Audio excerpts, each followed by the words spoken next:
Iran, America અને Israel વચ્ચે ચાલી રહેલા વૈશ્વિક તણાવની અસર હવે સ્થાનિક સ્તરે પણ જોવા મળી રહી છે. અમરેલી જિલ્લામાં હોટલ અને રેસ્ટોરન્ટ સંચાલકોમાં કોમર્શિયલ ગેસ સિલિન્ડરના ભાવ વધારા અને સંભવિત અછતને લઈને ચિંતા વ્યાપી છે.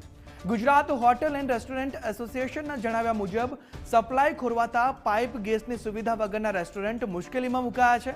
જો કે અમરેલી જિલ્લા પુરવઠા અધિકારી પ્રતિકભાઈ કુંભાડીએ આશ્વાસન આપ્યું છે કે જિલ્લામાં હાલ સિલિન્ડરનો પૂરતો જથ્થો ઉપલબ્ધ છે, પરંતુ જો આગામી દિવસોમાં અછત સર્જાશે તો હોટલ માલિકોએ મેનુના ભાવ વધારવાની ફરજ પડશે, જેની સીધી અસર ગ્રાહકોના ખિસ્સા પર પડશે.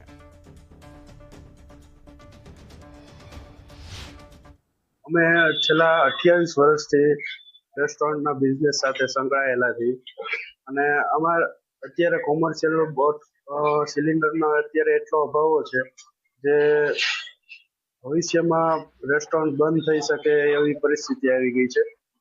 અમારી પાસે અત્યારે છેલ્લા 5-6 દિવસનો સ્ટોક છે.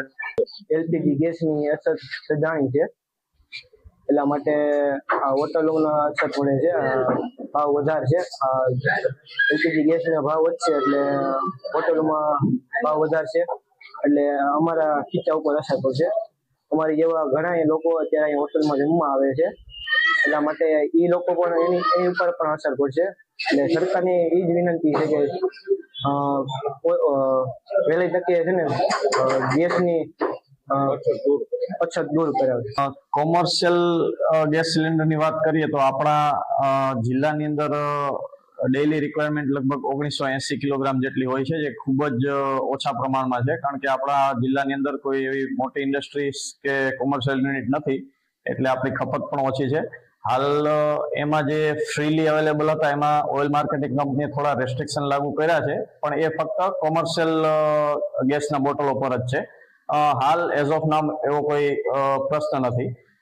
સિલિન્ડર સિવાય જે બીજી વાત કરીએ, આપણે જે ગુજરાત ગેસની લાઈન છે એ કોમર્શિયલ યુનિટોમાં પણ સપ્લાય થાય છે. એમાં 5 મોટા ઇન્ડસ્ટ્રીયલ યુનિટ છે, જેવા કે શીતલ છે, આપણા અમર ડેરીનો કેટલ ફીડ પ્લાન્ટ છે, એવા બીજા અમુક ફરસાણની મોટી દુકાનો છે, એવા યુનિટ છે.